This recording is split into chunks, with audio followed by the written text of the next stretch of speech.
So, welcome back to the Soul Confetti podcast. And my guest today is Jabbarah-Andrea Jacobson.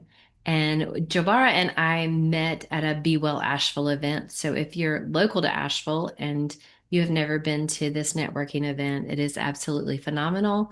And I keep meeting the most amazing people with the most amazing stories. So, welcome, Jabbarah. I want to let you introduce yourself and we will go from there. Great, thank you. Yeah, it was such a pleasure to meet Carrie. It was a couple months ago. And when she spoke about soul confetti and being the spark, I just lit up because that's really how I move through the world, trying to help spark and turn people's logs and see the ember that's already burning there and help to breathe some life into their fire. And then, trust their own self to be able to bring that flame up and what can we do to help cultivate that flame. So that's really who I am. I could tell you a lot about my background, but I think really the way I've always seen myself is really in presence and really in this moment and in response to what's happening around me and within me. And I've shaped my professional background as an occupational therapist for 20 years. And throughout all of that time as an OT, and I still carry that licensure, but I have stepped a lot outside of that label because a lot of what I believe is outside of labeling. Yes. So yeah, so that's me. Yeah, absolutely. Well, I love everything you said, especially how you turn people's logs over. I got a total visual on that. And I think often we need somebody to help us like rediscover who we are. And, we all have gone through like the normal shoulds, right? So you became an OT because you should have a profession and make money and all that. So what has pushed you from the shoulds to what you feel your heart is being pulled into doing today and helping people discover their light? Oh, that's a big question. Hmm.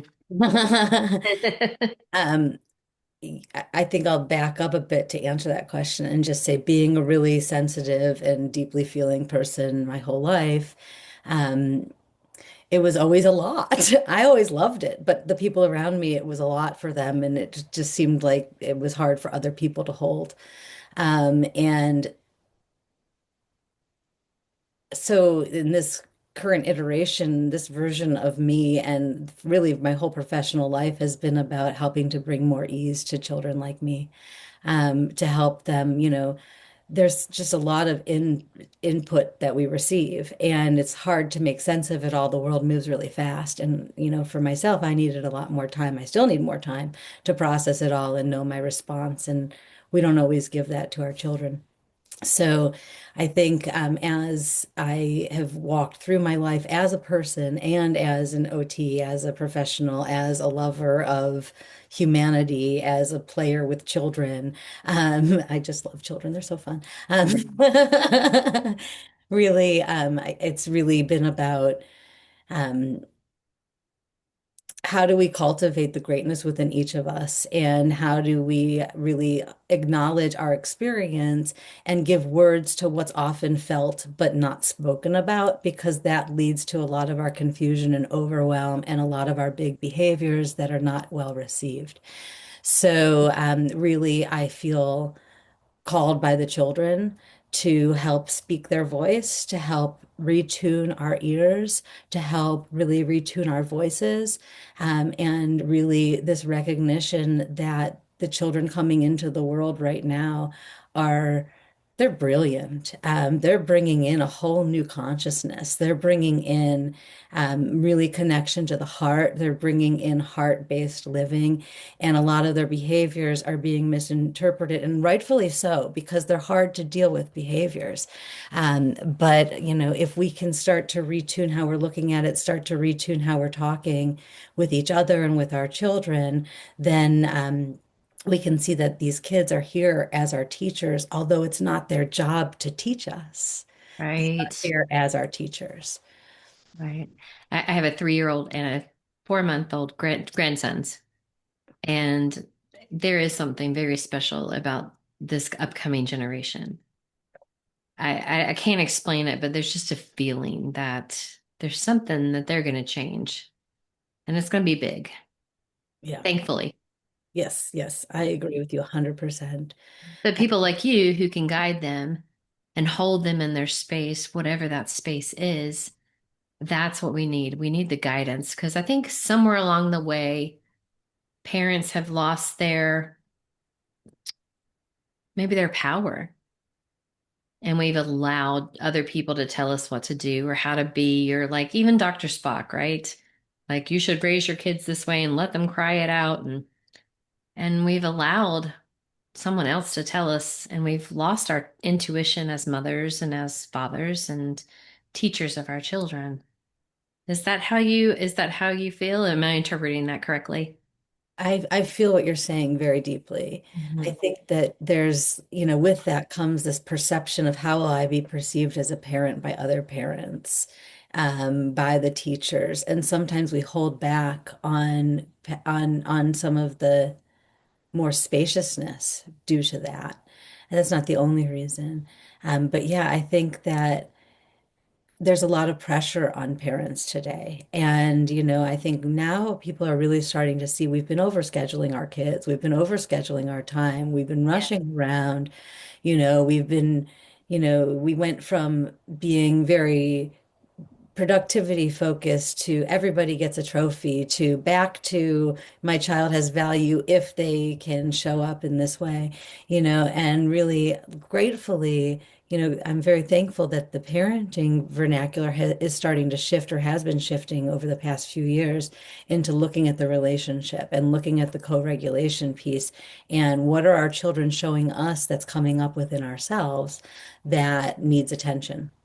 And I think that's really the biggest piece about these kids coming in is that they're really sensitive receivers and loud broadcasters.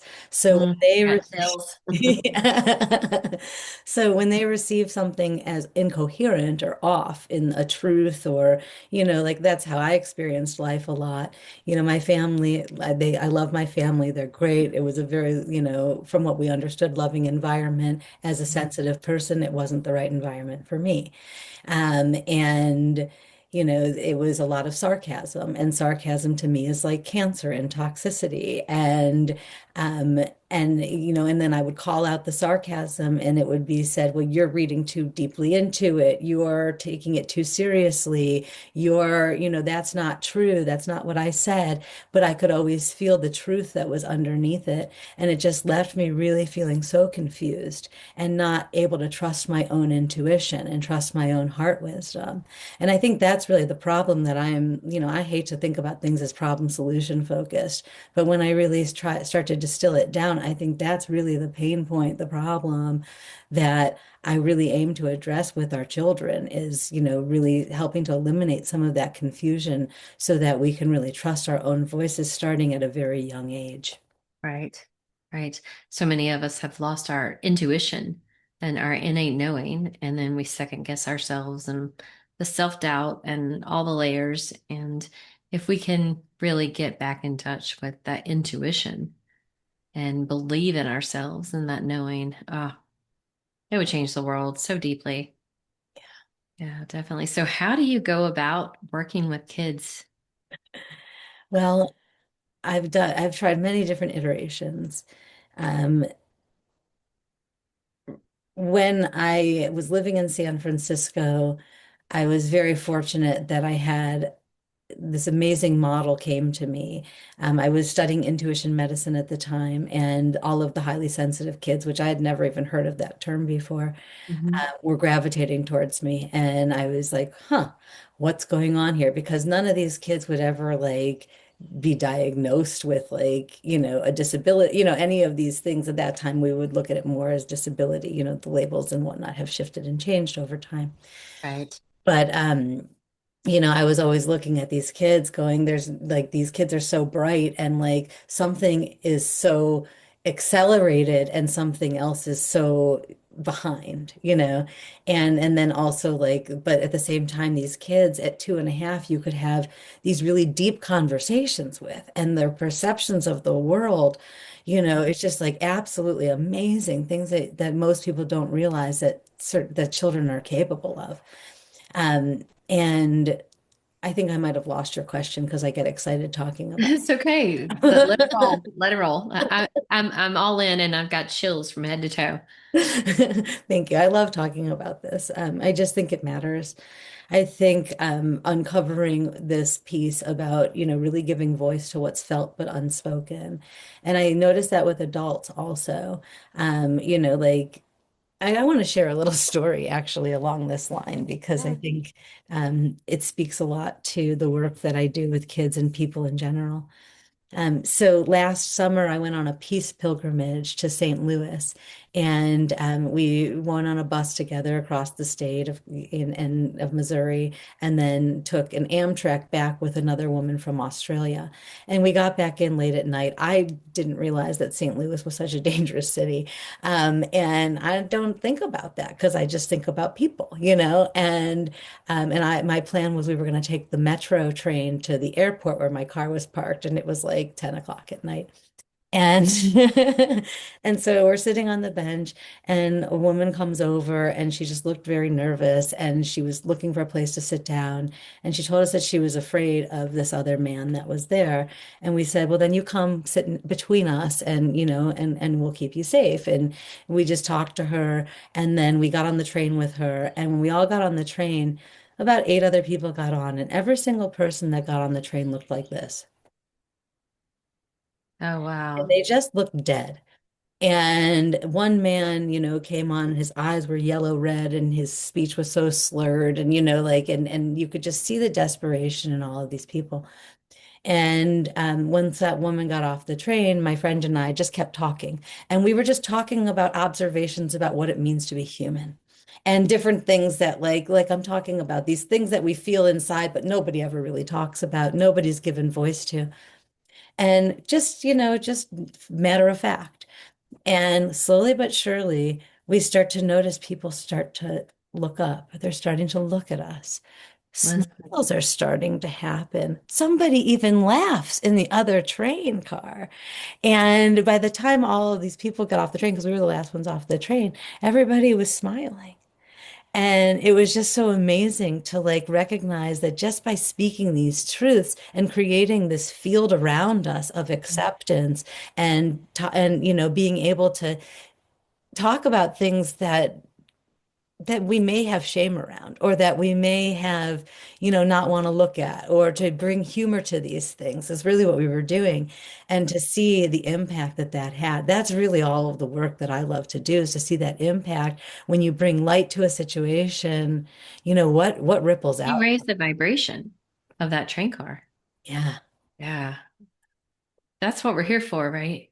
yeah, Raise that vibration. Yeah. So many people carry around stuff that they have no idea they're carrying. And I say this like probably on every podcast, is we often don't know what we're feeling or thinking until we speak it or write it. yes, Or we hear somebody else speak it. Let me add that part to it. And we're like, oh, I'm not alone in this. There is hope, there is light, and I can change my life. And that is so beautiful. Even if it's for that 10 minutes that they're in their train car, right? right. That's so beautiful. Yeah. And Mm. then we have a lived experience. And so now we can develop new language around a lived experience. Right. And when we're connecting an already lived experience to new language, that opens all these new doors of possibility. And if we equate it to this train scenario where, the people that were on this train, don't have the greatest lot in life, but now we're opening a new possibility, a new perspective, a new way of thinking, and what can emerge from that, you And know, hopefully they carried it off the train into their homes or to the next person they encountered. 100%. Mm. Yeah.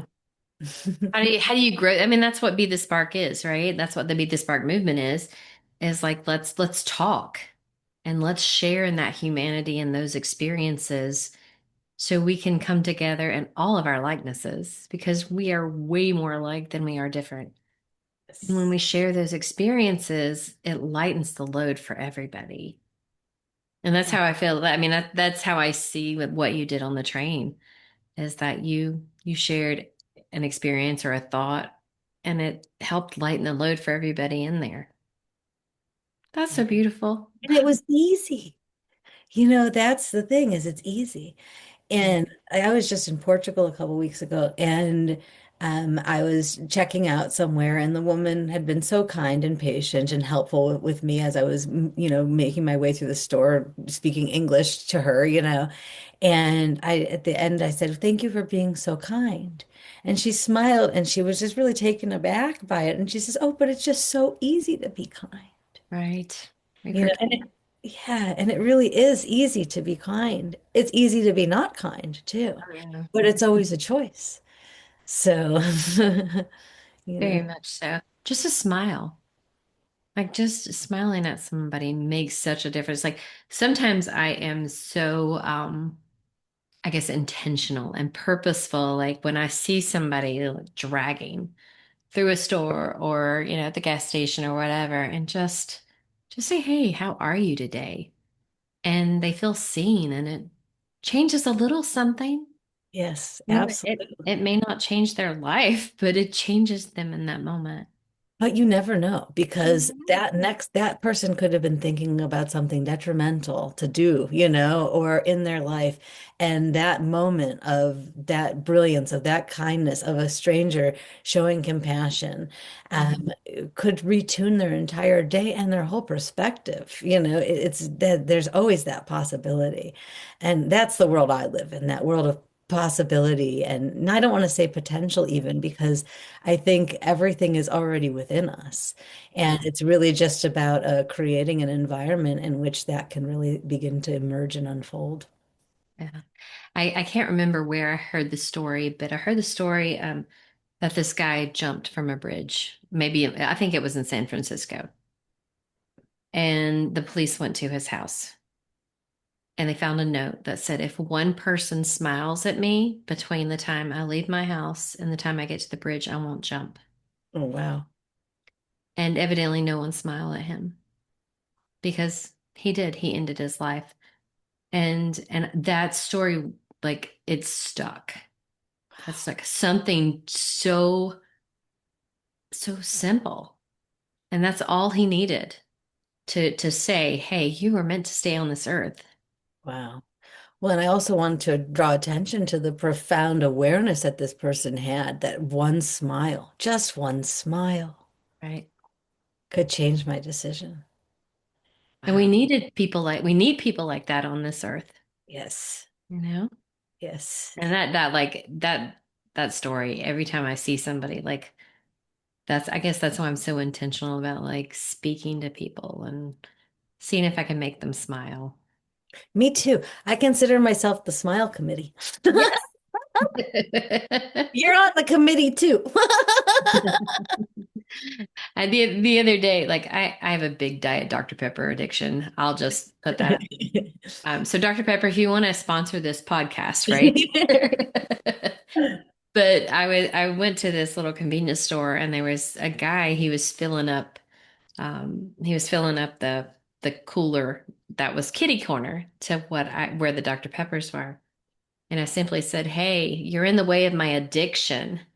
And we had like this little conversation and he looked nothing like me, like it hasn't it was just this fun little conversation because I was like, dude, get out of my way. I gotta get my fix, and it was something silly to say. And it just made me feel really good when I walked out of there. And I hope it did the same for him. So just silly stuff that we can just lighten up the whole mood of the place. Totally. Well, and as you're saying this, I remembered what question you had asked me before that I Mhm. stopped answering. And that was, how do I work with kids? And I want to answer that. But before I do, I want to answer what you're just talking about too. Um, I believe that these kids are calling us to listen to how to talk to each other a little bit differently, also, what to notice differently. Mm, So we can tune into each other's greatnesses rather than each other's problems and criticisms and what could have been done better. right. And so really, as I teach something called the nurtured heart approach. It was developed by Howard Glasser about 40 years ago. It's an amazing way to look at the energy in the relationship and also gives a good framework for acknowledging and recognizing each other, and really bringing out the person by building their inner wealth, and really helping them. Like, one of the clients I worked with said, I see it as like lighting up blocks around, like little blocks of light along their path. And, Mm. and they choose which ones to engage with and which ones to grow and develop, but we light them up so that they can at least see them within themselves. Um, and so within all of that, the philosophy and the approach, about a year and a half ago, I got a download talking about co-creation and how can we use language to co-create a more peaceful humanity? And this idea of these cultivate greatness invitations came through.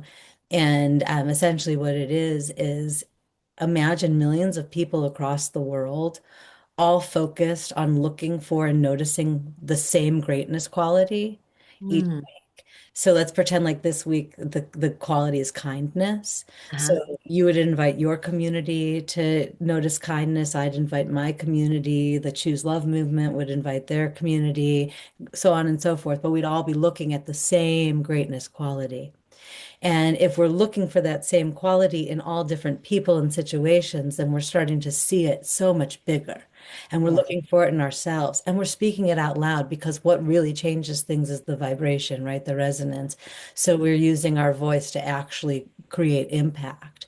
And so if we're saying it, we're seeing it, we're beginning to look for it, we're noticing it, and we're saying it, then it starts to become much more of a prevalent part of the human fabric. So I'm reaching out to people right now who want to be part of the ground floor of like helping to decide which greatness qualities to put out there, what order, how do we want to help people implement this into their lives. But I just see it as a really easy, simple initiative that can have exceptionally profound impact. Mm. So I love that.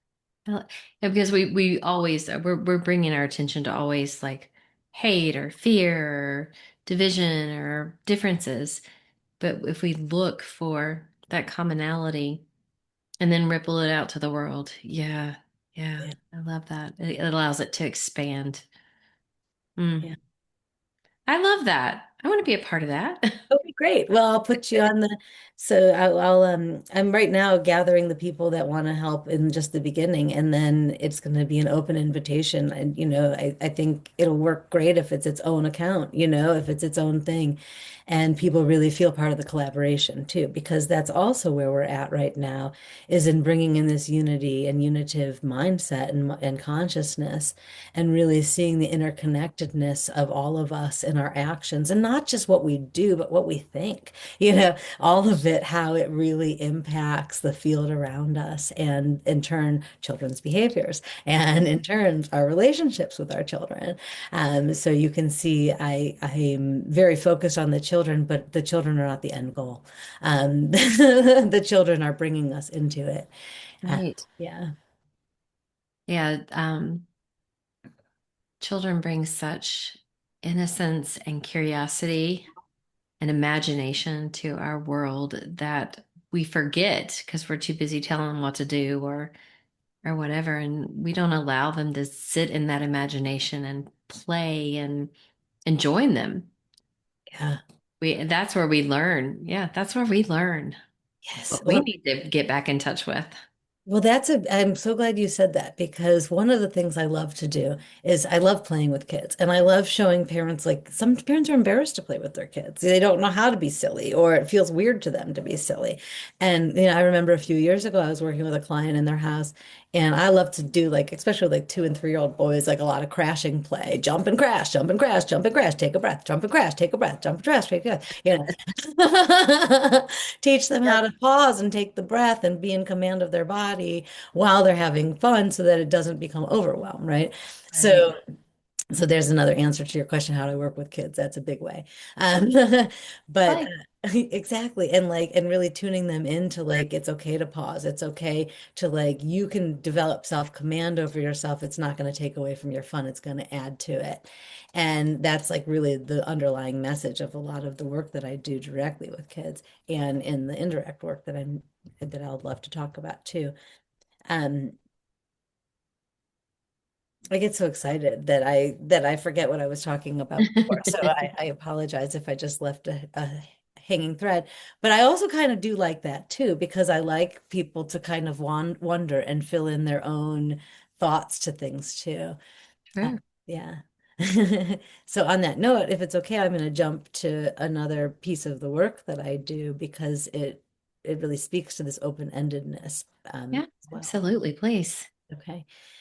So I've been talking a lot about retuning how we talk, listening, and how we notice. I've been talking about sensitivity and talk, giving voice to what we feel, but we don't always have words for. Mhm. And I love working with preschool age children because that's when the subconscious is being developed within the first 7 years. And I really feel if we can work with children in that age to really understand, come to center within their own heart, that's the age of coming to their own center. So really helping them develop a really clear sense of center, how to have command over that center so that they are acting from their heart and the mind is acting as servant to the heart. And in doing that, we need a playful approach, but also, one thing that I knew as a kid, I didn't really like things that were like over animated. I didn't, like I watched my nieces and nephews and the ones who are more sensitive, they like real life things, and so like this whole concept came to me around teaching kids by giving them a visual about what they're experiencing inside, and then also breaking it down with words to help them really see what they're feeling and experiencing. And I have these beautiful little characters that help us learn about them.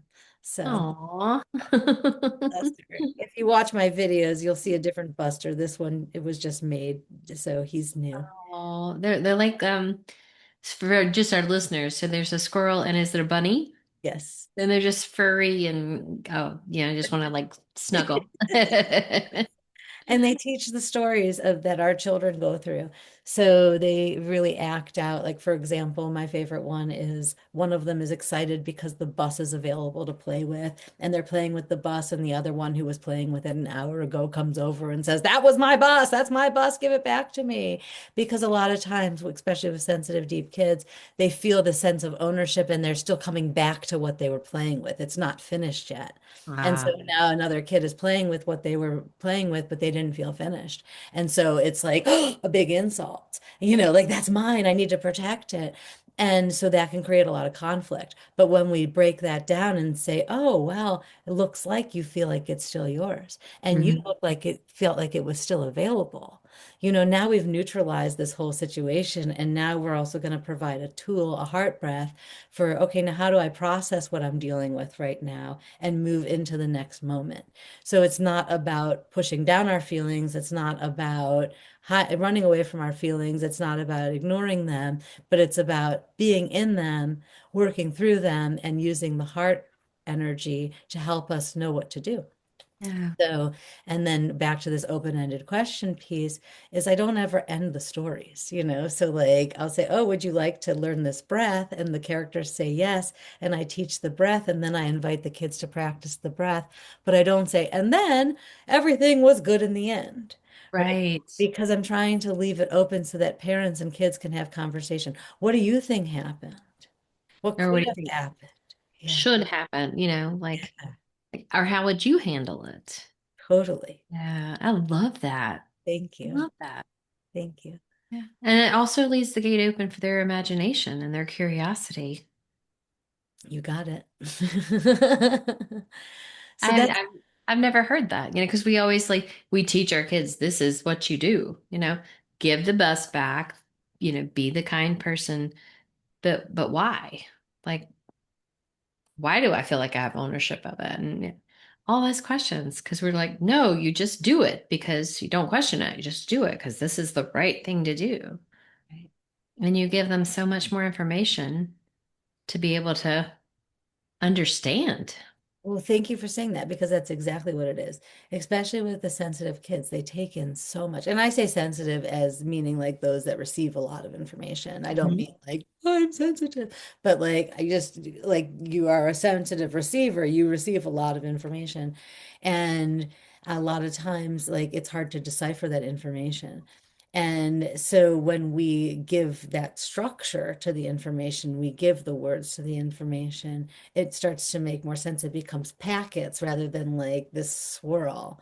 And Yeah. they're able to like, make the meaning of it. And along that line, one thing that I think makes my work with children quite unique is that I believe in that open space more than anything else. As an OT, I used to do try this exercise, try this exercise, try this exercise. And not to say that that doesn't work for some kids and some OTs, but for me, it didn't work because what worked for me was to notice that like when I gave just a little bit of information and then gave the space for the child to do with that information whatever they wanted to do with that information, the responses were so profound. And I mean things like I like just like dropping little hints of things. And I love to say, you may not have an answer for this right now, and that's okay. You may never have an answer. But I'm just curious, and you don't have to ever tell me. It's just a question for yourself. And I'll say this to a 3-year-old. And it's amazing to see what happens. And most of the time they want to engage in that conversation and have that answer. A lot of the times they kind of just like look off for a moment, and that's what I notice they're processing, and I never want to interrupt that moment. And then when they come back to me and come back online, I'm just present and waiting. And if they engage, great. And if they don't, then we just move on. But I like it's theirs to unpack. Right. Yeah. Right. You laid that little seed. And I see it as more of like, um, because you give them that open-ended, they can take it and use it in other scenarios and other situations, as opposed to every time I get a bus in my hand, do I have to worry about somebody taking it or and just apply it to that one situation. You're allowing them to take that information and apply it to any situation that they may encounter. Oh, oh, And to their own so good. style of being, right? Yeah. Because everybody's a different person. And we all have, that's my favorite line, everybody is different. We Physically, all mentally, emotionally, spiritually. perceptively, Yes. what do we perceive? What meaning do we give to things? And I think that's the piece that we oftentimes miss is the perception, right? Like, we'll oftentimes talk about when a child takes things too personally or whatnot, their perception is off, whatnot, but they're perceiving so much. And it's based on their experiences. Right. I mean, that's across the Exactly. board, but you know, what Right. is their experience for this prior to that encounter? Exactly. Exactly. And what's our experience prior, our perception prior also, because we're coming in and like think about that as a kid. Like you come in so pure and then like you just want to be like, sing my heart, sing my heart. Like this is an amazing, like I like life is amazing, right? And and then like you're met with everybody's conditions all around you.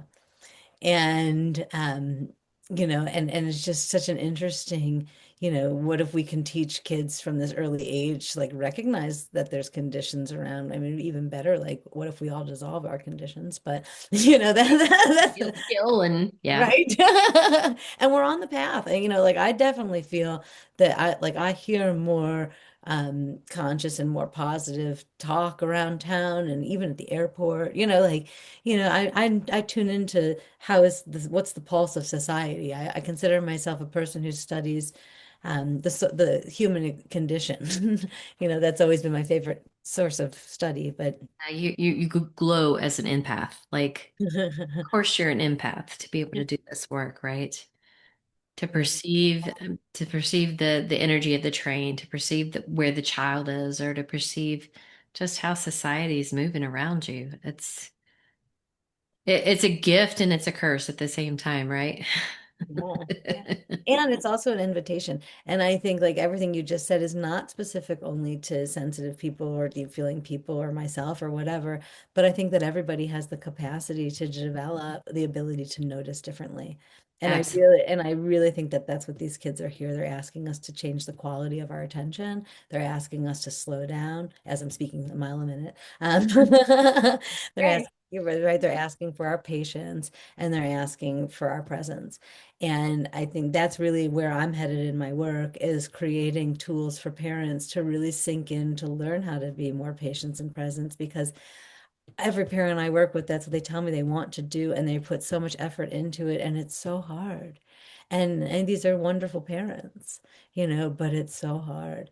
So if we can learn to listen to the silence between the sounds, if we can learn to listen to, you know, to listen to the tweak in the eye, Right. the turn of the lip or the turn this way, like the little tremble that happens before.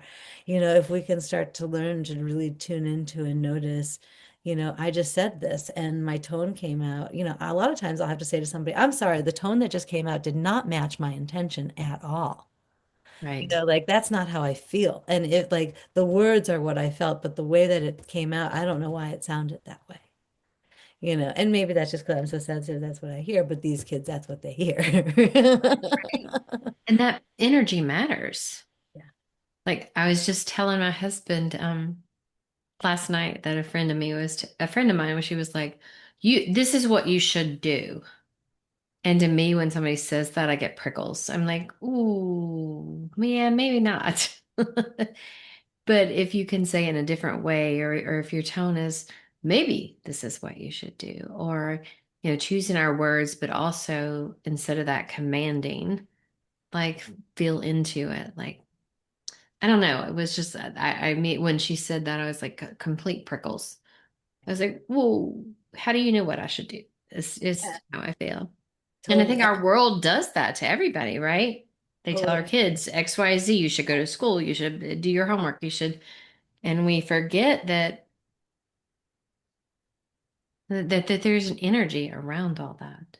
Yes, yes. And I see these kids, another huge piece of all of the work that I do is I see these kids are inviting us into invitational language. Hmm. There's even a whole diagnosis now. I don't even know what it's called anymore because they keep changing what the acronym means, but it's PDA. At some point, it was pervasive um, or pathological demand avoidance. Yeah, I don't know if that's what they're still calling it, but it's basically Never kids. heard of that. Yeah, and I haven't read a lot of the research and I'm not saying scientifically that they haven't found things or anything like that. Like, so please know that I'm just speaking about it from a different angle and a different lens. Yeah, Um, but you know, if you're demanding something of a child and you're telling them what they should be doing and they get the prickles like you just got, and these kids are strong-willed, right? Because they're here to retune, they're here to be the heart, right? And they're saying, don't talk to me like that. right, Right? That's not okay. That's not reciprocal. That's not respectful. Like I'm not going to take it. And right. I'm not going to take it because I'm asking you and am inviting you into a different way of inviting me into this situation. Because it Yeah, doesn't mean I don't want to come into the situation. It means that I don't like the assumptions that are placed upon me. I don't like the demand that is placed upon me. It doesn't take into consideration that my nervous system might need a little bit different tuning to be ready for that too, you know? true, true. I'm sitting here thinking about my 3-year-old grandson, and the words that just absolutely melt my heart is when he says, "I need you." I need you. Mama, see, I need you. And I'm like, okay, whatever you want. Like, I'm here for it, and listening to those little, like, those words out of all the words he could be using. I need you. And oh, Mm. I'm whatever. Whatever you want, baby. I got you.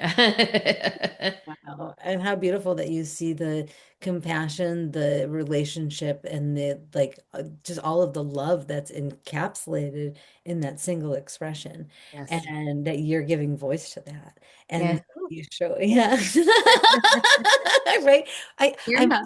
I make somebody cry at least once a week because, and I think we should be, like why not speak truths of people that show how great that you are, Yeah. and what you're contributing to this world. Yeah, I'm with you on the crying. Like literally, I probably tear up 10 times a day. A song I heard or something someone said or a thought I have in my head and like tears flow. I'm like, okay, well, we're cleansing. Let's just go with it. And we're modeling for other people too, right? That it's okay to be vulnerable and it's okay to have your feelings. And like, what is a human? It's a person, it's a being who has this ability to access the full range of emotions. Right? No other animal has that. And those are feelings in motion and they're supposed to be. They're supposed to flow through you and you're supposed to experience it. There's the presence. And then figure out how to like let it go or sit in it or work through it in some way Or instead use of it as just shove it fuel. down. Yeah, use it. The nurtured heart approach we talk about, use it as fuel. I always say purposeful fuel for forward movement. Yeah. Oh, I But love that. yeah. Uh, I mean, the kids, we've got to love our kids through everything. And I feel that that's what you're doing is that you're helping because I will stand on this hill until I die is so much of how we raise our children is from fear. And we're churning out violent, reactive, blocked from your purpose, like all these things, because all we know is the foundation of fear. And we've got to get back to where it's love and guidance and accountability. That's how we should raise our kids. Yes, the accountability piece especially, that's Yes. totally missing. Are you familiar with the Choose Love movement? No.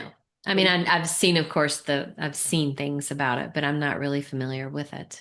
Okay. Well, I mean, Scarlett Lewis, her child was killed in the Sandy Hook mass shooting. Oh. Yeah, and a month later, she started this movement.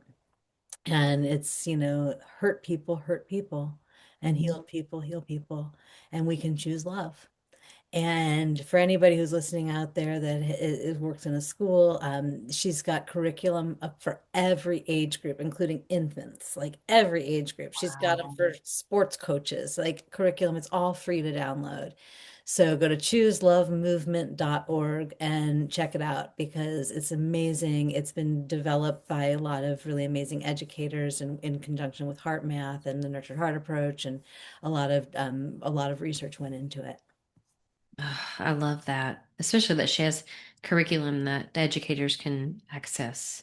Yeah, and it's free. It's all free. Oh, and I hate that she had to go through that to get to where she is today to get to offer that to the world. Yeah, for sure. Uh, oh, that breaks my heart. I can't imagine. Yeah. Yeah. Well, she said that after it happened, somebody had referred a woman whose son had died 20 years ago, to give her some support and whatnot. And she said that this woman was still grieving so much and was so embittered by the experience that hearing this woman, she said, I'm not going to allow myself to do that. I'm choosing life. I'm going to continue to live and I'm going to spread the message that her son had written on a chalkboard before leaving for school that morning. And it said nurturing, healing, love. And Oh, yeah, yeah. So oh. the energy in that movement is pretty quite amazing. And that is quite a legacy to carry on. Yeah, That was his message. exactly. Oh, Yeah. oh, And that's our message, right? That's there are the that's tears that's again. yeah, right. And that's really, I think, the message of our time. And I think that a lot of these movements and a lot of new programs and a lot of new thought, earth thinkers or whoever you want to call yourself, that's really the message that we're really trying to bring together. And Mhm. and I love things like this, like your podcast, where we're singing together, right? Because each of us can have our solo show and we'll have our little audience, but like once we all come together, remember Hands Across America? Yes. Like, That was just my vision. I was yeah, thinking is like if each of us light workers could hold each other,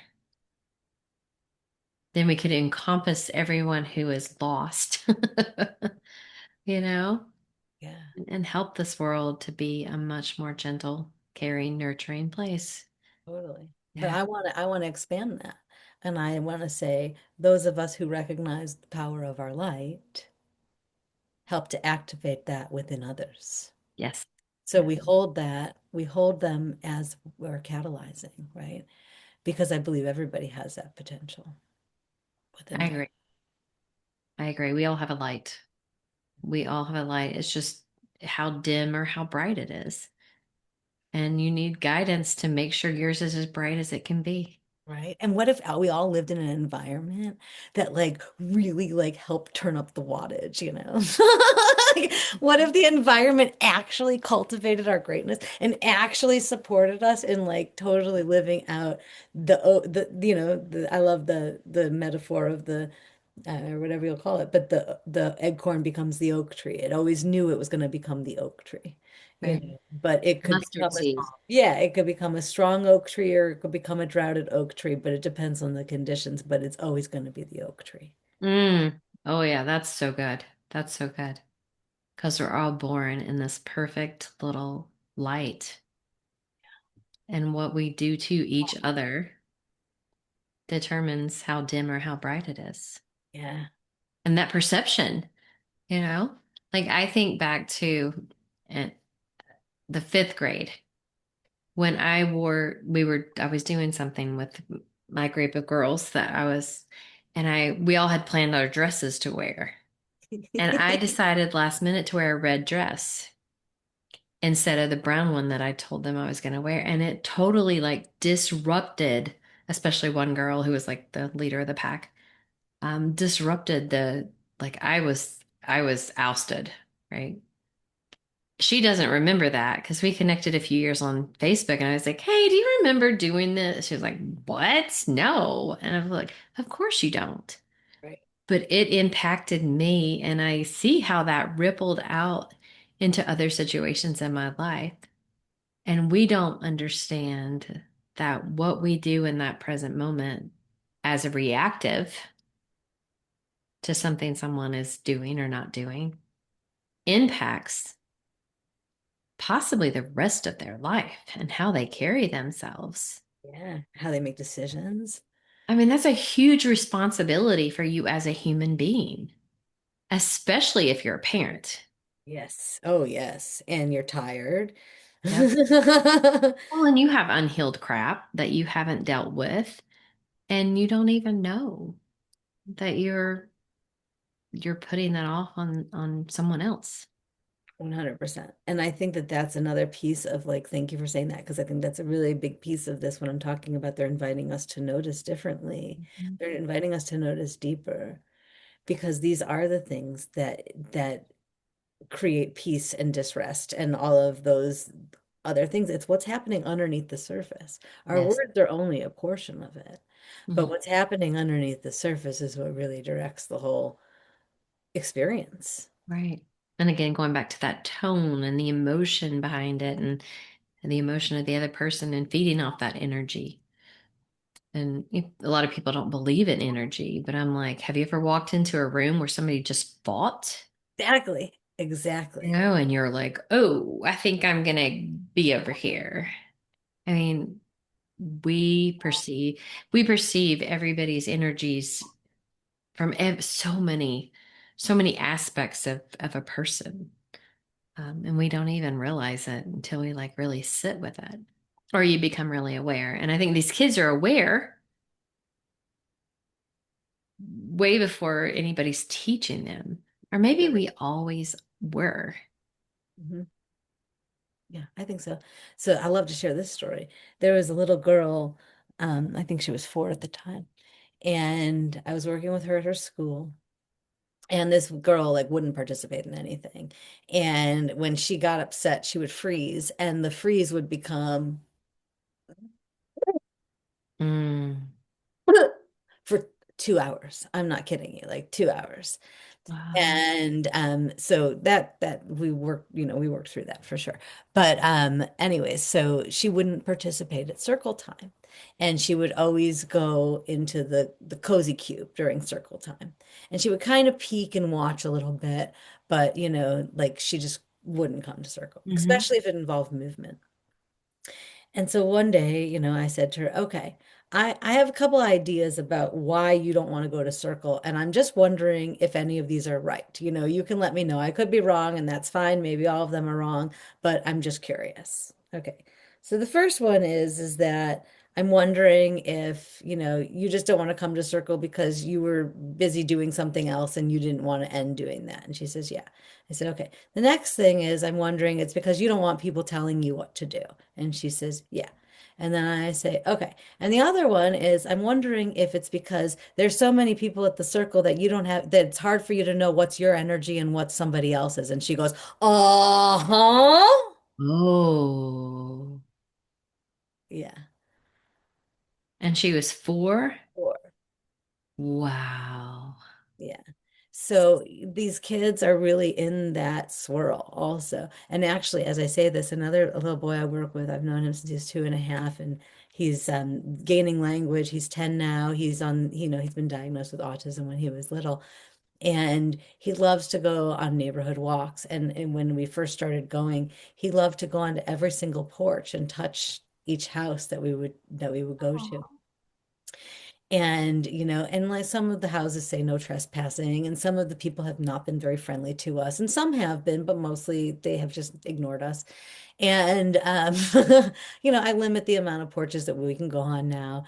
And anyways, I will say to him, I get it. You want to go on all the porches because for you, you don't see the difference between what's yours is theirs and mine and yours and everything because you're in unity consciousness. Everything belongs to everybody. And he looks at me with this look of like, thank you for getting it. And like his eyes light up and his face, just his smile, like, yeah. And you watch like stress release from his face. Just to feel understood. Yeah, But what a beautiful perception of the world, right? 100%. Uh, And they're like, and when we really think about it, we always hear in the spiritual world, we're all one, there's no separation. And like when you really think about what does that really mean? Because obviously my body is not your body, but the interconnectedness of like what I do impacts you and what you do impacts me. And like if you throw this away in the trash can versus, in the street, that impacts the bird, which impacts me, like so we are interconnected in that energy flow, you yes. know, all of that. So And he understood that. 100%. I mean, like I don't know, he's not able to articulate. Did the look on his face said to you that he's like, you get it. Like 100%. I understand this underlying meaning of life, Yes. of, Yes. of what we've been given Yes. from the earth to the stars to the human touch to the birds. Like we are all here to give and take from each other. Yes. Yeah. Yes. And this is like the other big, huge piece of all of this is how to receive, right? Like, how do we receive the messages that our kids are giving us? How do we receive messages of greatness also? Because we're not accustomed to hearing those. Right. Right. So, right, like, so there's this other invitation in not just what we notice and not just what we speak, but what are we willing to receive?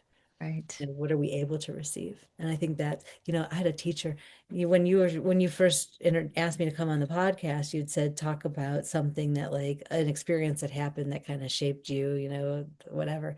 Right. And this was really interesting to me. When I was in my mid 30s, I got together with one of my elementary school teachers, and we were having lunch together, and I was, talking about my idealistic plans for the future.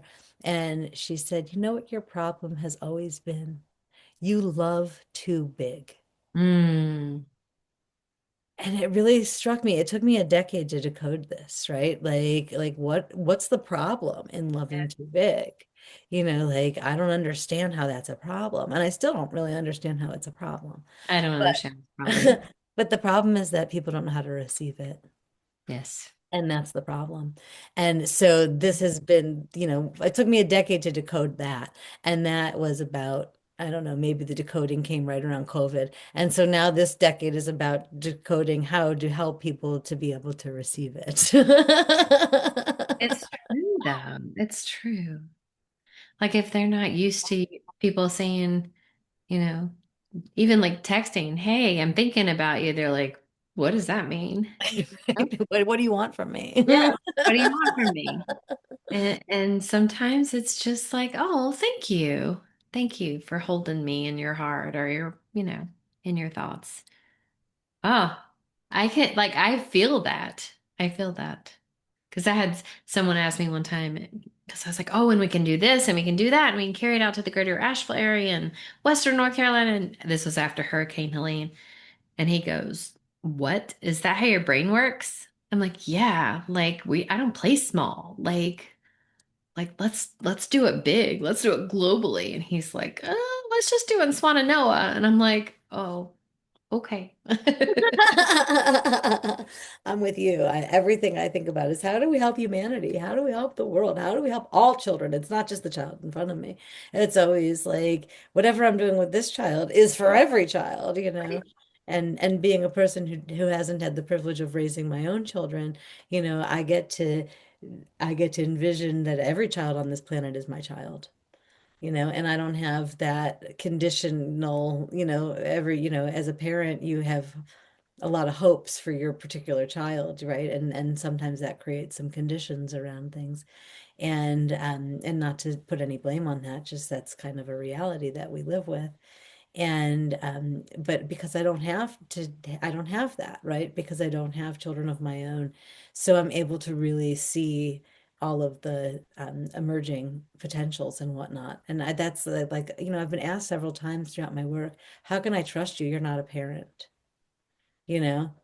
And I always had that question myself, but I realized like because I'm not a parent, it's actually one of my values in the work that I do because I'm able to really rawly look at every child just as who they are Yeah, without because you don't have that parental bias. This exactly. is my child's better than anybody else's or whatever. You Right. get to influence hundreds or thousands eventually, and then they get to influence other kids. Yeah, that's the goal, right? Raise future leaders who are truly compassionate, that are truly accountable, that know the value of self-command, that know how to work with the energies inside of them, that know that emotions are helpful information that can help to provide powerful fuel for bringing out your gifts into the world, for Mm. getting your needs met, for creating fields of relationship that are supportive and nutritive, not depletive, depletive, or what's that word? What would that word be? Depleting. Or punitive. Yeah, yeah. Right. And that's really where I keep, so I'm like always in reinvention of the work that I'm doing. But the live work that I'm doing, I just keep seeing, I keep coming back to this idea of I don't want to transform people. I don't want to therapize people. I don't want to just bring down intensity. I don't want to like, that's not what I want to do. What I want to do is I want to help raise the leaders of the future world, Right. you know, Compassionate, right, right. caring, um, wholeness keeps Yes. coming to mind, where we live from wholeness and not I'm way emotional or I'm way reactive or I'm way like in my head all the time. We get to be a whole person and share that with each other from that perspective. Yeah, Mm, love that. that's beautiful. That is beautiful. Well, Jabbarah, how can people get in touch with you? I'll put it in show notes, but how can people get in touch with you to learn either learn to be a part of what you're doing or to get you to work with one of their children, etc. Great. You are welcome to email me at Jabbarah, Jabbarah, Jabbarah ARAH at Heart Fueled Tools. That's heart like your heart, HEART, fueled like the fuel in the fire, FUELED, tools like, these things that help bring out who we are. Uh, Yeah. and that's .com. Um, and you can also check out my website. It's in process of being restructured because literally it's all come together in a much more cohesive way where I really am seeing what I'm here to do and how I'm doing it in a way that now makes so much more sense to talk about it. So if you go to my website, it may be a little bit confusing still. But if you go in a month from now, it'll be great. Um, and you can also, yeah, and then also if you want to check out the videos for the preschoolers, although I'll tell you, my 21-year-old nephew was watching them and responding with smiles and leaning ins and whatnot. So they're really for everybody. They're really an invitation for parents and kids to come together, slow down. They're very low stimulation videos. This is the background, and the I puppy love it. and me. So yeah, you can check out the YouTube channel again, Heart Fueled Tools. That is also going to be being revamped right now. You can get to all 8 videos pretty soon. I'll probably be tapering it down so that they get kind of released more to help you not feel as overwhelmed as just having 8 right there. So yeah, and also as keep looking on Carrie's following Carrie to know when the Cultivate Greatness invitations, or maybe they'll be renamed, but when you can start to participate in that, because if we can get every single person on this planet engaged in this initiative, we're going to change the way we do life really fast. Oh, I love it. Well, Jabbarah, thank you so much for being on the podcast today and sharing this. Like it is just like hope Yay, thank you. for humanity and hope for our world. So that is what is better than that? Well, as you say that, I'm borrowing this quote, but I'm a hope dealer. Oh, oh. And I'm borrowing that from Dr. Jordan. I love that. I love that. So, whether you're listening or watching on YouTube, I hope you've enjoyed this podcast and it's inspired you to take a look at yourself and look at how you treat others in the world and how you impact a child in your life. And yeah, let's move forward from a place of love and actually hearing each other and Yeah. sharing each other's light and making sure that you are fueling the fire for whatever light that you are in charge of. So, well, thank you again for being part of the Soul Confetti podcast. And until the next one, go love yourself.